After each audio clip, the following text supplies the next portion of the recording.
It is Tuesday, February 11th, and presently right now we're with the road department and Bear Taylor, who is the supervisor. And we have minutes I see at hand, so we'll deal with that. We have December 3rd, 2024, and December 10th, 2024, December 24th, 2024, and December 31st, 2024, and October 1st, or wait, January. Then we have, I just saw January 1st, 2024. Mr. Chairman, sorry, okay, you're still in 2024. Yeah, and that's where I'm stopping. That's why I perfect. pulled them out. They were mixed. All right, thank you. And now I have January 21st of 2025. So I'll make a motion to approve the ones that are 2024, since we don't have All right. a commissioner that was during that time. Okay, and I'll second that then. All those in favor? Aye. Aye. So be approved. And then I have January 21st, 2025, Road and Bridge Report. Do I have a motion? I'll make a motion to approve. Okay, a second? Second it. Okay, all those in favor? Aye. Okay. There, you want to start us off, please? Sure. It's cold and snowy.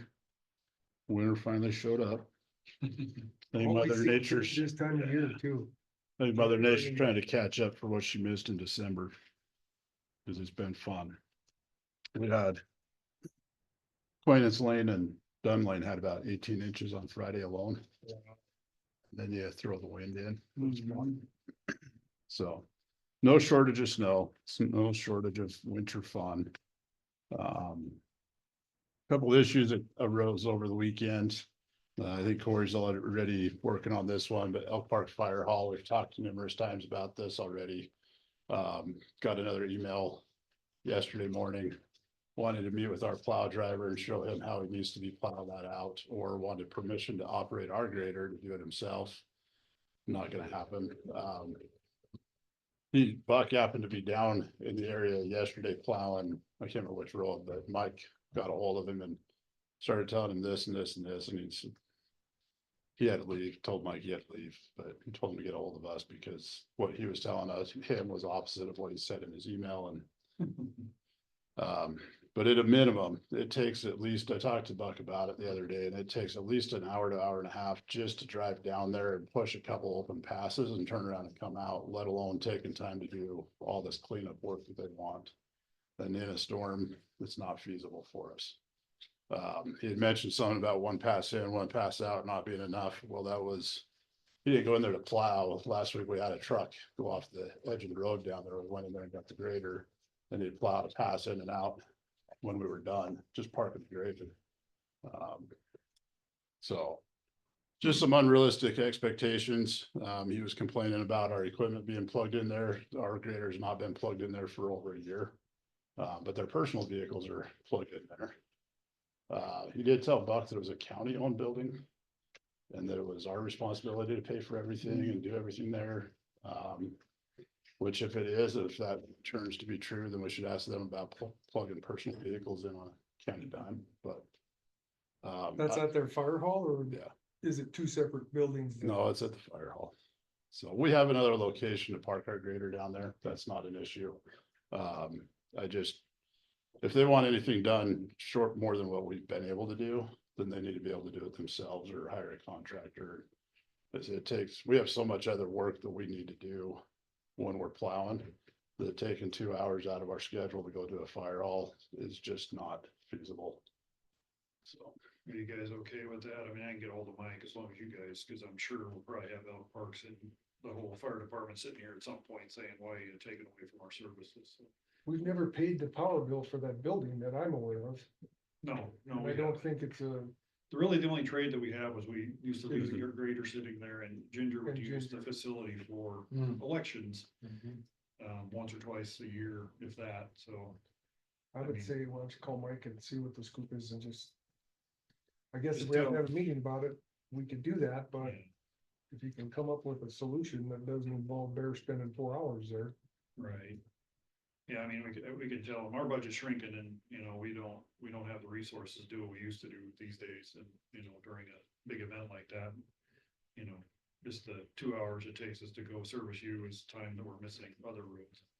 Yeah. I mean, I can talk to them, but like I say, I'm sure we'll probably have the whole Elk Park Fire Department here at some point trying to get it back, so.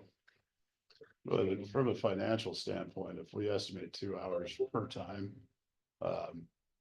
that's roughly $250 per time, per Snow event. event, yeah. If we have to do that 10 times, now we're talking $2,500 a year we're spending on plowing out a fire hall. And other than Elkhorn, we don't do any other fire halls, Right. so. And I don't know, maybe somebody's got a story of why that ended up like that. I don't know if it's the elections thing or if it was just something the county did. Yeah, Maybe they'll be able to enlighten me. Maybe there is some kind of an agreement that we have up there. I'm not sure. I just. Elk Park's kind of their own little community up there and they already feel like they're kind of shut out from the rest of the county. So I hate to start pulling services from them if we don't have to. So let me talk to Mike and see if they have any kind of agreement that we're not aware of, up there and at least get a narrative going with them. yep, sounds Yeah. good, Denmark. yeah. Yep. And then Corey and Craig, I sent you that email yesterday. I'm still waiting on a report from the sheriff's office. I emailed them yesterday to get, got an email over the weekend about some potential damage to a house on Old Alhambra that they're claiming a plow was turning around and backed into his porch and took out his mailbox. I went and looked yesterday. It's not a spot where we would ever turn around. Scott is the guy that plows that route. He's never been a guy to hide anything from me. He's the first guy to step up and say, hey, I screwed up. Sure. In order for him to turn around where he was at, he would have had to drive down into the opposing driveway quite a ways and left tracks in there just to even try to back up and turn around. And there was no evidence of that. We even plow that The- area.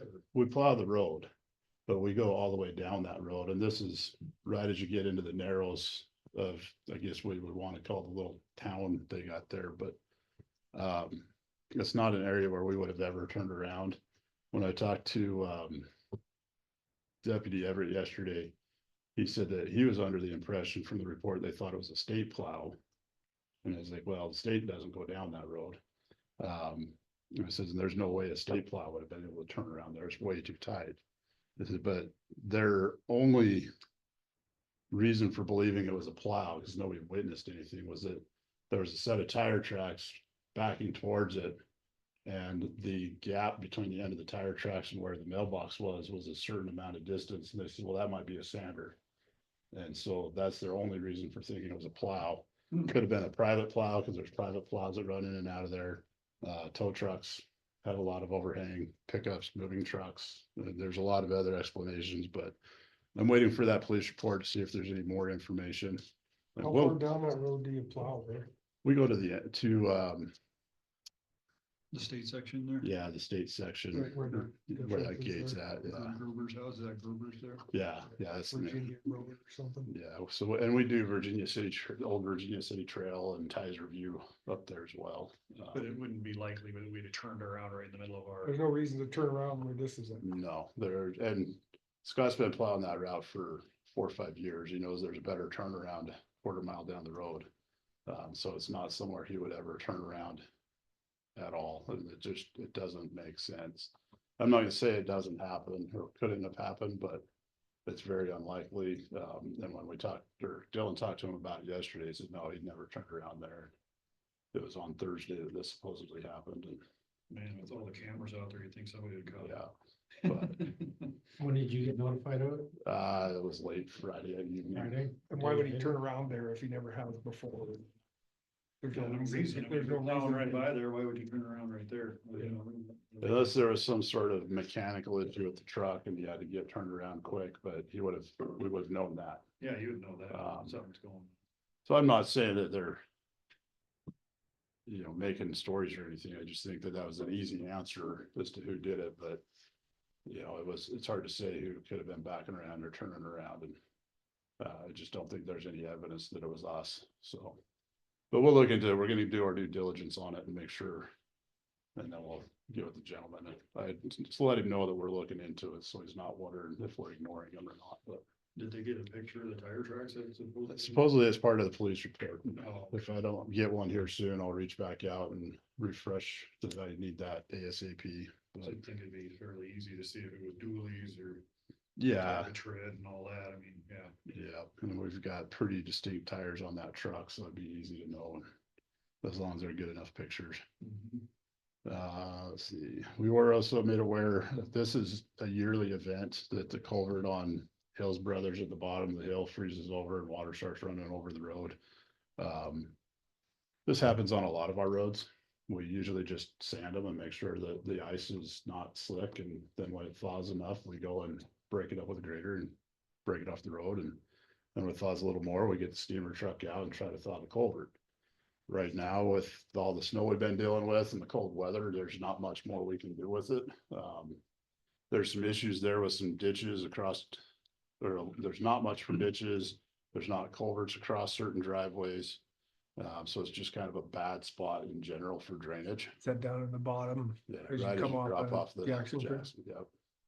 So it's something that happens every year. We'll look into it this spring to see if maybe we need to try a bigger culvert or do some different ditching or something to alleviate this in the future. But for right now, there's really not much we can do about it. That's a little cold out there for us to try and break up that much ice. You're gonna come right back, whatever you do, it's Yeah. gonna be right back there. Yeah, here in a week or two, it might be a different story when things start to warm up a little bit, but. You have somebody complaining about that? Or- Yeah, the gentleman that his driveway's right there by the culvert and the water will start to run over his driveway, and Oh, that's what the complaint is. got you. Yeah.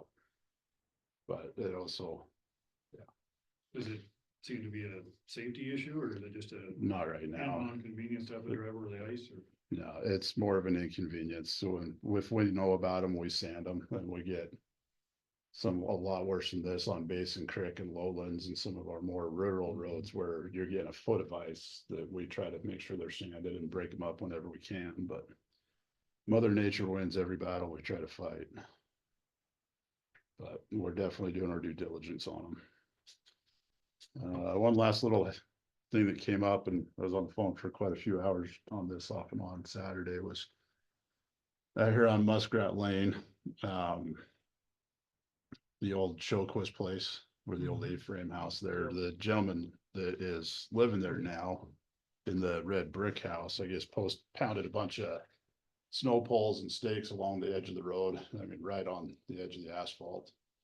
Put some cones and stuff out, and Saturday morning, Quinn McCauley's wife was out trying to feed cattle.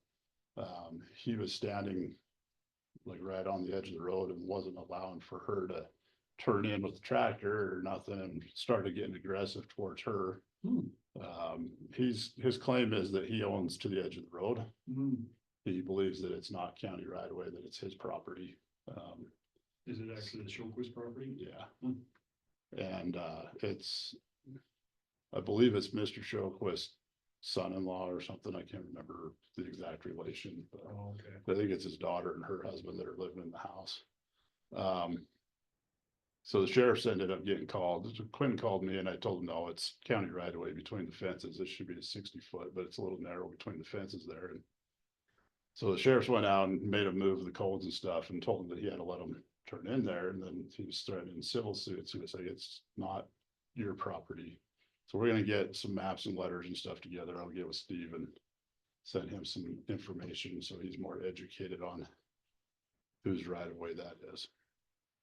But as far as crew updates, plowing and sanding. The guys did a pretty good job. We had a couple miscommunications with a couple roads like Boulder Cutoff and Dunn Lane and a couple others that we were supposed to get out and hit and we weren't able to get for a day later that got pretty snowed in. Like I said, we had a lot of snow between Twainitz and Whitehall. There's a lot of snow. But the guys are doing a good job. We did go out later Friday because we knew the storm was starting early and we wanted to let it accumulate, but I think we did a good job on timing and getting out there. Didn't hear too many complaints other than those roads we missed, so. But hopefully we do all right. Couple roads like the Whitetail, traffic's moving. We haven't even plowed the Whitetail yet. Traffic can get through there. We're gonna try and get to it this afternoon if it warms up enough to get equipment out, but everything else has been opened up. We're gonna be out probably later this week, if not, definitely next week with graders pushing snow back in Elk Park and around here and down the valley in Whitehall, because we got so much snow everywhere, but no shortage of white stuff. Anybody needs a snow cone, we got plenty. Since you're talking about constituent issues, did that work itself out with the town on Skyline? We gotta have some conversation have some with more them just conversation. for future, so Skyline, I had talked to Corey down there a couple of years ago, cause Ronnie was still around. And worked out an agreement for the town of Whitehall to plow Skyline Drive, and then we were plowing. Can't remember which road it is, over near Mormon and First Road, for them, because it was out of the way for them. And I thought we had a good agreement on it, we've been doing it, but apparently he said he had to run it by city council to get approval to do it, and so he'd never done it. And so we had missed it the last few storms, we went out, or they went and did it for us on Saturday, I believe it was, when they called, but. Yeah, I'm not sure where the miscommunication was there, because I thought we had it all finalized and good to go. So we'll get that resolved, but until then, the guys know that we gotta run up to Skyline during a storm and get it handled. So. And with that, real quick, I'm gonna just skip the one item real quick and go down to bus and plow route changes. I'm working on revising our plow routes.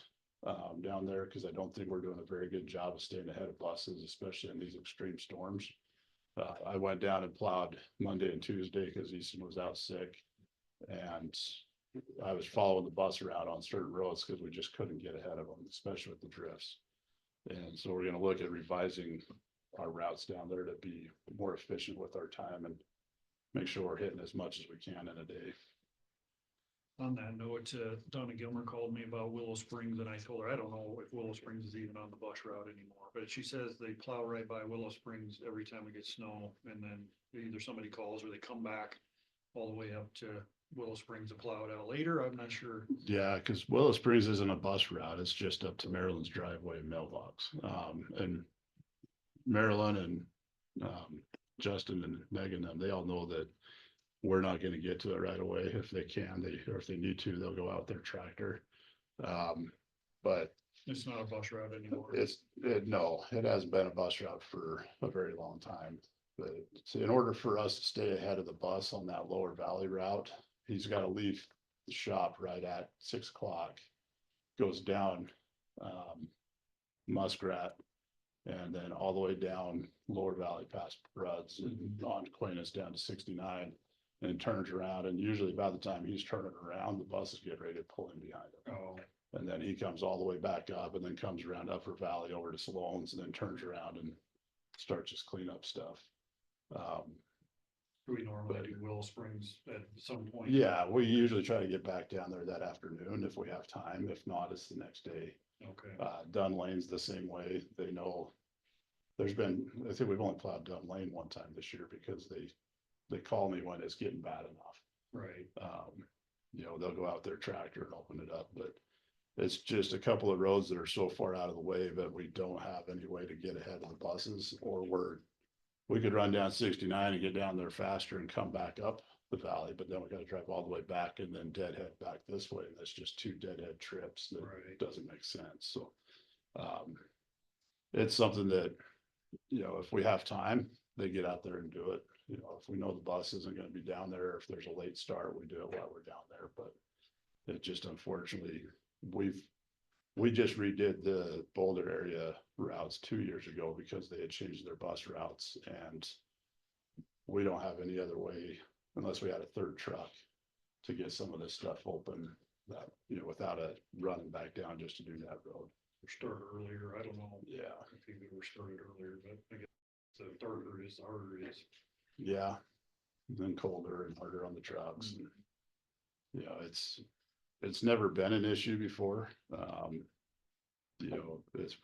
It's first I've had that complaint. Okay. Yeah, I don't know why Donna was involved with it. Well, she delivers the mail. Oh, And is if we that don't what it get is? to it Oh, soon enough, gotcha. then, she can't deliver the mail to the mailbox, which I definitely see. Yeah, They just, they may be a day late on their mail delivery, but I've never had a complaint from the Collies about it. They've been great to work with. They'll call us if it's real bad and they need us to come open it up, but we've got a real good open dialogue with them, so. okay, good. Yeah, so the fuel card stuff. I don't know how up to date they are on it, but we had issue with Rocky Mountain Supply, who delivers the fuel to Montana City and Boulder shops for our bulk fuel tanks. And this isn't the first time that we've had this issue, but they don't apply our payments to the invoices, they just apply it to the general balance. So there's no easy or good way to track to make sure all invoices are being paid. And it's happened more than once where we haven't been around for them to hand us the receipt when they deliver fuel here in Boulder.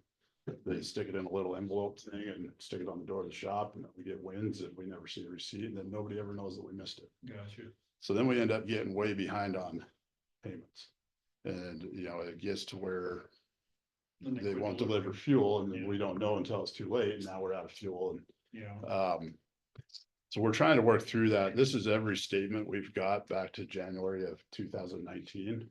I've gone through and reconciled all of that because they refused to do it, and everything I have back to 2019 is paid.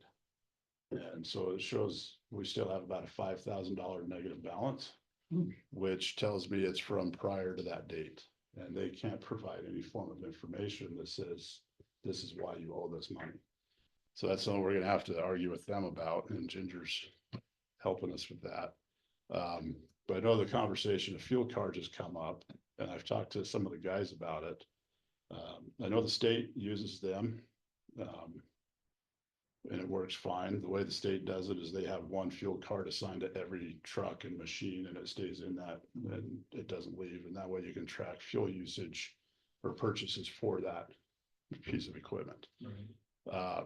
The issues that we have on our side with it is, right now, we think we can only tie them to the employees, right?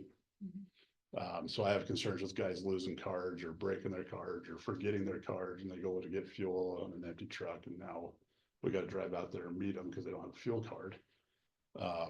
Don't the fuel cards stay with the vehicle? Aren't they? That's what him and I were talking about, it's just, That's what we would like to do if we go that route, is to assign, have one for every piece of equipment. Cause, and not that it was always perfect, but the sheriff's office always had a card for each vehicle.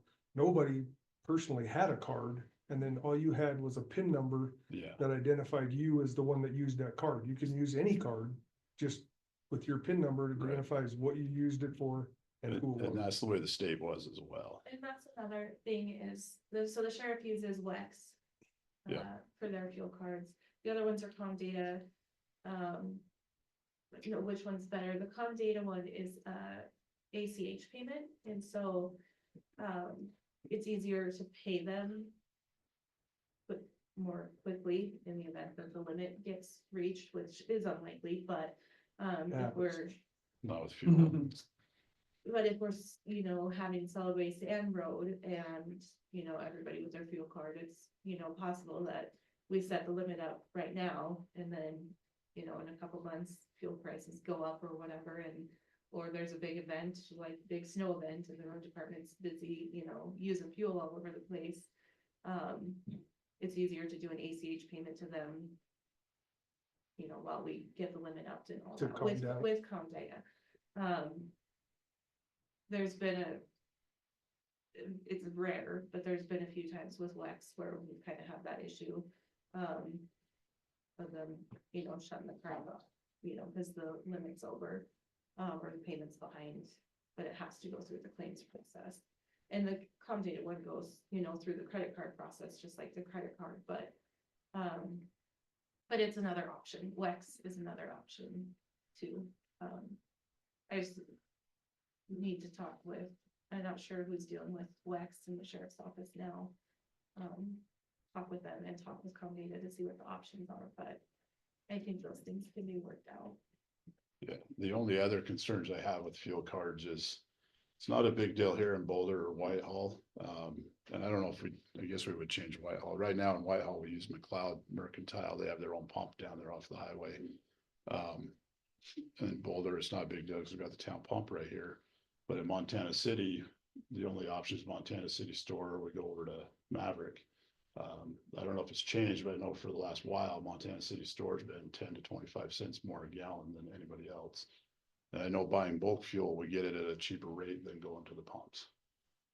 So that's my other concern is, we're gonna be spending more on fuel. And then if we decide that we're okay to go to Maverick versus Montana City Store because we're saving money on fuel, well, now we're spending a lot more time running up there.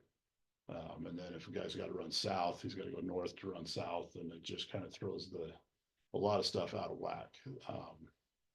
So we're not sure. I mean, we'll do whatever we have to do to make sure it's better.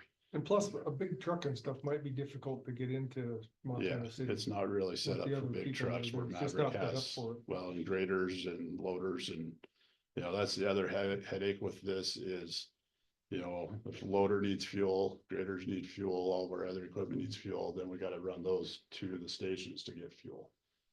With the state, it wasn't a big deal because all we had was a loader. We didn't go through a lot of fuel. We just run it up there every couple of weeks and top it off, and ours would be about the same, but graders is almost daily. And if they're, we can fill our slip takes in the trucks. I mean, we'll work around it. There's ways to get around all of this, but these are just some of the concerns that we've had is, it's gonna add more time.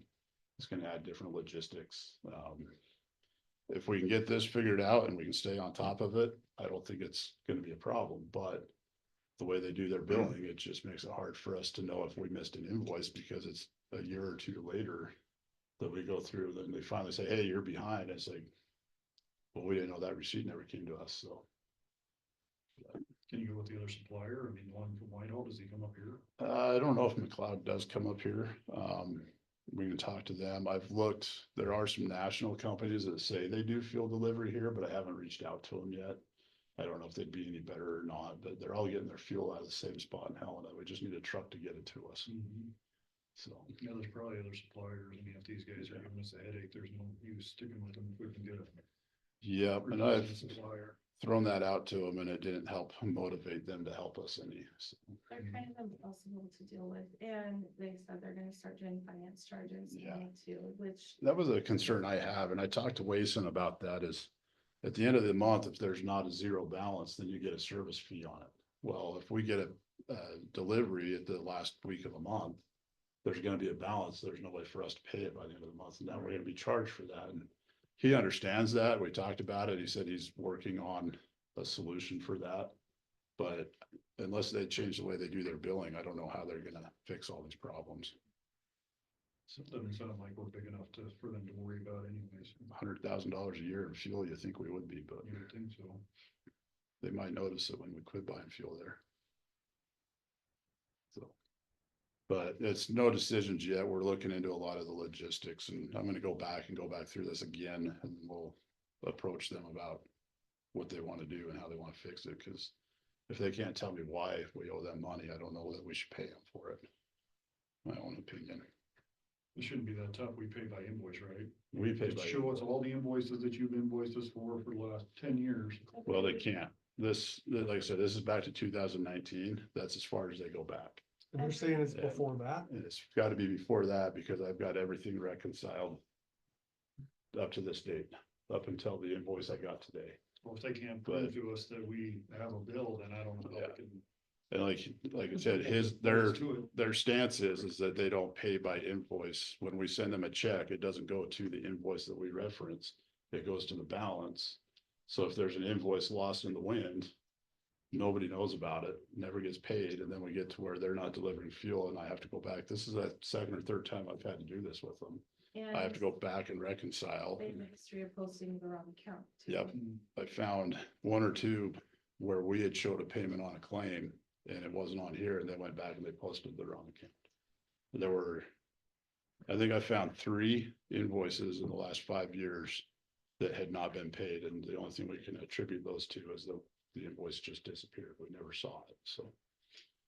But every other vendor that we deal with, that's how, if there's a discrepancy, we track it by the invoice number. Right. Yeah, This is the only one, they're just, and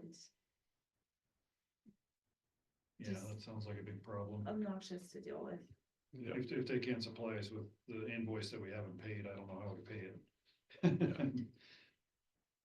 No, well, there's, the only issues on here that make it hard to reconcile is when we hit the points where we're missing and then we find all those invoices, so we make a big like $10,000 payment that covers a bunch of invoices.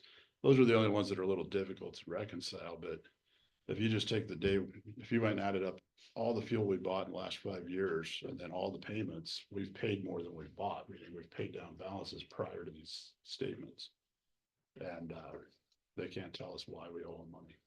And I asked them about this 2-3 years ago when we had the same issue, and they says, well, we can't do that. And they says, don't worry about it. Because that's Don't just worry an about old, they said, that's an old balance, don't worry about it. And now they're And coming now back. it's an issue because they have a new board or something that's making a bunch of changes. But whatever it is, if fuel card is the way to go for anything, if you guys, and I'll call Comdata and get information and see about tying it just to the vehicle and that system with a pin for the individual, so you can see who got the fuel with that card.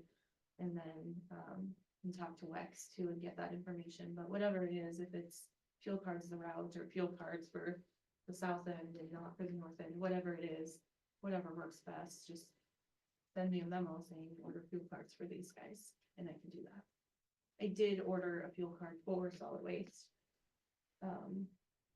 So that's coming in, but But it might be good to look at a different supplier too. Maybe it's Yeah. as simple as switching suppliers. Yeah. Because in bulk, we get a better rate. Yeah, on the Wex cards and stuff, they take the taxes off, but I don't know how that's still, what the pricing would be. Is it similar, Ginger? yeah, they're both are very similar, the Wex and the Comdata for taking off the Cause fuel you, tax. you do get a tax break on that. Yeah. And McLeod does that too. Since we're buying through their pumps, they take it off every month. We get a bill from them and then it shows less taxes on it. That might be something, I don't know if you can look at where we've actually bought fuel up here with the Wex card versus what we're paying per gallon from these guys. At about the same timeline and see if there's a difference. If they're identical per gallon, then it wouldn't matter if we went to the Yeah. card. But if we get a little better break buying it in bulk, that might be something to stay doing. Yeah. Yeah, and I can easily send out emails to a couple of these other suppliers just for a quote. Well, solid waste, I mean, fuel cards work fine for us. Right, yeah. We spend about $45,000 with them every year in our fuel. I have one of my big issues right now, and got it narrowed down to either it's the fuel problem or it's because our heaters in our tanks are running the fuel and we're creating condensation when they turn it off. Almost every morning our trucks freeze when they get down to about 10 degrees. They freeze up and we have a lot of problems. And then the shop has to go out and like they did, they fixed one of our primer pumps, and then they broke the primer pump. Then they had to run out in the field and fix it on Friday or Thursday, fix that. I mean, we're going through filters. I'm having to add extra additive to our fuel. I don't know if it's the fuel or if it's if it's the heaters in the tanks. I think it's gotta be on just my own opinion, because we don't have issues with it in our equipment, trucks, anything else. I mean, I can go to to Elk Park right now. I've got a 79 cat grader sitting there and I can go start that and that fuel's gonna work. So I have a hard time believing it's the fuel. Cause we were down there last week when it was 5 degrees and that thing started up and ran without any issue. And I don't think it's a problem. If solid waste wants to break away from the bulk fuel, it'd probably save Yeah. these guys, the time having to split that out and keep track of it. Yeah, it doesn't matter to me. I mean, It was always just a. we're going past town pump almost every day. Right, yeah, you guys are Multiple town pumps. Yeah. more mobile than these guys are. Yeah. Good. And it's not like we can't make it work. Like I said, we'll adjust, we'll do what we have to do. It's just some of the things to look at as far as having to. If we get done plowing on McClellan Creek and now we gotta run 5 miles up the road to get fuel and come back, it's just more time, more logistics, more things happening, but Miles. yeah. That's all I got that I can think of for today. I'm sure there's something. I got a request up on the top of Depot Hill here, if when they push the snow out of the way, if they just back up a couple times and make a little bit of a parking area up there. I mean, just 2 or 3, because people stop there and park and then it blocks everybody coming off of Depot Hill. So I'll talk to Buck, cause he's supposed to plow that out, cause I think the bus truck runs up there. I'll do that, okay. So we'll generally, I know when we clean up, we push that up against. Can't remember the gentleman that owns that now, it's fence that he put in there, but Okay. we've always opened that up in the past. If it's not open, it's because we run up They are, so when we plow, the first step is to get the road open. Right, And then we come back later the next day or a few days later when the storm's over, and then we push turnarounds open and clean, push snow back on the shoulders wider. okay, So I'll talk to him to make sure he's getting that when we do cleanup. But if this is the it's not, second time it's- I've heard about it in the last few weeks, so I don't think he's doing it. he may not be doing it. It might be something he never got told to do. Okay, So it's only his second winter with us. But we're gonna have a informational meeting Thursday at our safety meeting about plowing. So I'll be there. Sounds like fun. Jesse won't be there, so I'm gonna handle the topic with plow safety and techniques, and we've had some stuff come to light over the last few days. So. Sounds good. Anything, Craig? Anybody else? Otherwise, we're good. Okay, Thank you, sir. thank you. Like you're doing a good job. Yeah. Oh, I don't know about that. You're doing a good You're job. doing the best you can with what you have. I appreciate you hopping on things when you call upon. So. And I get the complaint all the time that I'm impossible to get a hold of and I never call anybody back, and I'll admit I can do better on it, but we also prioritize our response a lot of times, and so if somebody's saying they haven't got a hold of me, that's a question that's not affecting that day's business, it might be a few days before I get back to But them. yeah, but when we're not, you're getting a hold of them, right? Yeah, we generally get a hold of everybody within a reasonable amount of time. Yeah. Maybe it'll I've never be, heard that before. well, I've heard it from a few people lately. I know Helen's heard it. If we need to, I'll look at maybe just having Shaylee call people and say, hey, we've got your message, we'll get to you as soon as we can, but we're busy right now. It's kind of. Especially when you're behind the wheel of the truck. Yeah, that made it real hard. I was so behind last week, because Easton, well, we weren't expecting the snow Monday, and I knew Easton would be gone, but then I just, out of curiosity, I went down there and we were only supposed to get an inch in Whitehall, we ended up with 8 or 9 inches. And drifting, I blocked Franish, there was 3-foot deep drifts for 150 yards across that road. It's a fence. Wow, but That one. So I was out plowing all day that day, and they were supposed to be back Tuesday, and texted me at 5:45 saying wasn't gonna make it. So I went down and helped out again, and I didn't get caught up from last week. It's all good, it's part of the job. If you get Skyline worked out, would you let me know, just so I know which way it's going? Yeah, If anybody else I calls think you? for right now, at least for the rest of the winter, we'll just plan on our guys going it, Oh, make sure they know, hey, we gotta go hit it. And that'll give Corey time to Right. do what he needs to do. Cause I'll probably see him at town hall. I won't commit anything on anything else for the county, so. We're more than happy if they're willing to do it, if it comes They're up. willing to do it. Fought this last year. Yeah. If he brings it up and there's any question, we're more than happy to do trade right for. Yeah, exactly. Okay, thank you. There, Yes. it's not really road related.